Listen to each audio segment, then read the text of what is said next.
YouTube, welcome back to We Sibz, West Coast, East Coast siblings, where we cover your favorite movies and television. And tonight, we are covering Debris, episode 8. You guys, this episode I actually think was really, really good. I was engaged the entire time and on the edge of my seat. I apologize for the one-day delay. Let's get into it. So, coming off of last week's episode, they found George Jones, or at least George Jones is alive and they know his location, kind of, based off of the Ashy guy's memories that Maddox retrieved from him in the previous episode. So, this episode starts out with a woman in a white robe running for her life. She's running through people, and oh, it's so interesting. Basically, we find out that Influx has been experimenting on people. They've been taking pieces of debris, which I noted they're calling nachos now. How clever. They are putting the nachos in people's bodies, and they think that will make the person who's carrying the debris able to control it. We also learned that George Jones is being in this facility that Influx is experimenting on. So that's pretty much what's happening with Influx. Now, we also learned that Influx can now take people's faces.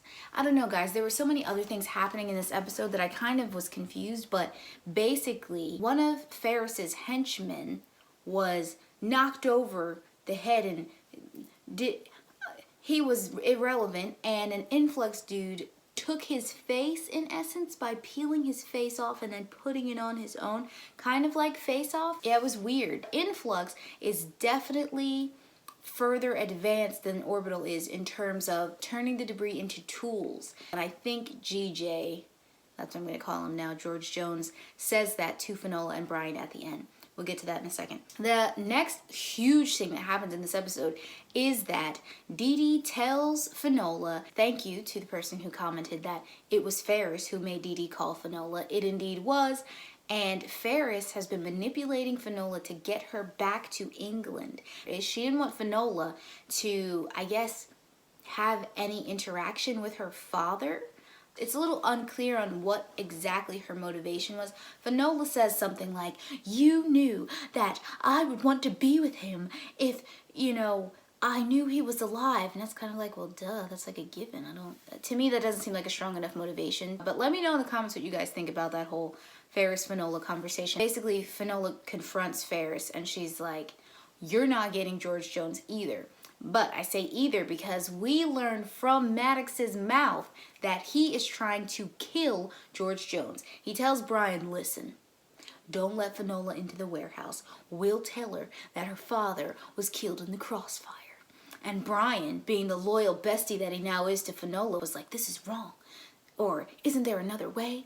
And then Maddox is like, no. And he kind of implies, obviously, that Finola's not to know about this. And then Brian gets in the car and tells Finola exactly that. Maddox is out to kill your papa. Why? We don't know why Maddox is out to kill GJ, but he's very intense. He's adamant about it. I believe Brian says that.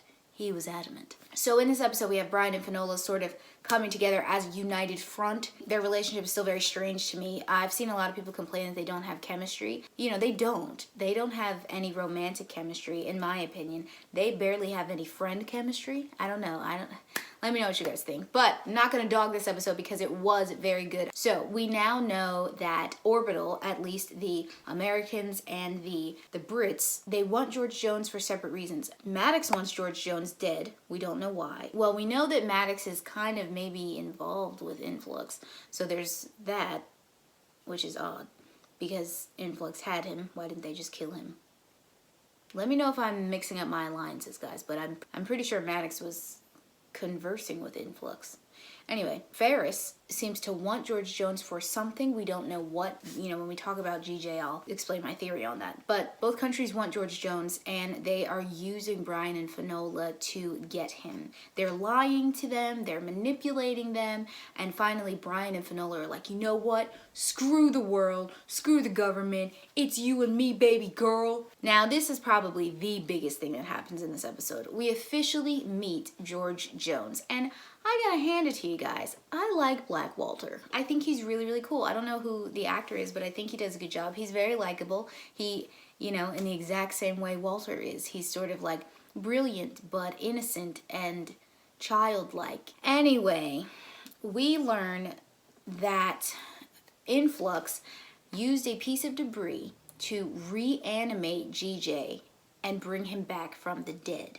They brought him back from the dead because they are looking for a specific piece of debris that, as GJ said, is world altering. I think he says something along the lines of death would be irrelevant if they find this piece of debris. So I don't know what that means. Let me know what you guys think in the comments what that means, because they already found a piece of debris that can bring people back to life. But George did say that he can only be brought back to life once. They brought George back to help them find this piece of debris. Apparently, George is the only person on the planet who can make a device that will help them find this piece of debris. So that seems to be Influx's plan. Now, they may have lost GJ, but he said that Influx was far enough along in creating this device to find this specific piece of debris that they probably don't need him anyway and can build it on their own. Hence the beginning of this race for time, as Brian and Finola now help GJ collect whatever he needs in order to build this device, in order to find this special piece of debris. So I think in essence that sums up the episode. So now we're going to talk about a couple of things that I thought were strange. First of all, Finola has this conversation with her dad and she can't understand why he would leave them. And I was really confused. I was like, wait, was he not there when they were growing up? I remembered he committed suicide. So I think they could have done a better job reminding us that he committed suicide and that's why he was no longer with us. And Finola confronts him about that. Now, to me, right, Finola, once again, touch and go. Sometimes I like her, sometimes she kind of gets on my nerves. She's like, how could you do that to us? How could you do that to me? And I'm like, homegirl, that is that man's life. Like, he obviously was stressed and he tells her the world didn't make sense without her mama there. And he was burdened.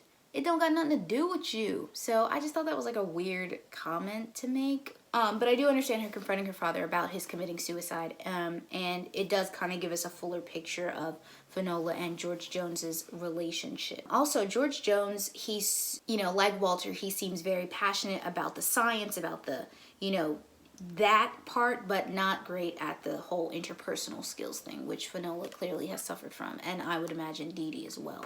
Also, we learned that Influx, in reanimating GJ, they had to go through his eye, so it seems to have affected his eye. I don't know if he's blind in that eye or what, but it looks a little crazy. And they seem to have damaged his hippocampus, so he can't remember everything. Now, get this, okay? I was a little confused. After GJ explains to them what the device is and that Influx wants the device to find the piece of debris that will change the world, Brian says, what does it do?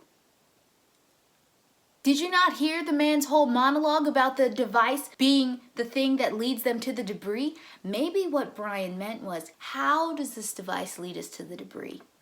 I was like, is he stupid? That was just like such a dumb, bizarre thing. Also, GJ doesn't remember the math on how to build the device, but he remembers what he needs to build the device? What? That just seems like a little bit of selective memory or lazy writing. Also, at the end of the episode, GJ decides to get some aluminium, #EnglishPeople, and sleep underneath it. I don't know what that's for or what that has to do with anything. Let me know in the comments. Maybe I missed some information. Now, we have to talk about the ball of light that Homegirl mentioned at the beginning of the episode. Just want to point out that the ball of light was mentioned a couple episodes back. What do you guys think this ball of light is? I don't know. Anyway, you guys, that's all I have from my notes off the top of my head. Let me know what you think in the comments below. As always, I love hearing what you think, and I love talking about this with you guys, and I appreciate all of your commentary. As usual, don't forget to like this video if you like this video, subscribe, and click the bell so you can be notified of all of our coverage for Debris. This is episode 8, you guys. Are we nearing a mid-season finale? I don't know. But this episode was good. I'm actually looking forward to Rogue, Brian, and Finola getting out there. All right, you guys, as I said, comment, and I will see you next week. Peace.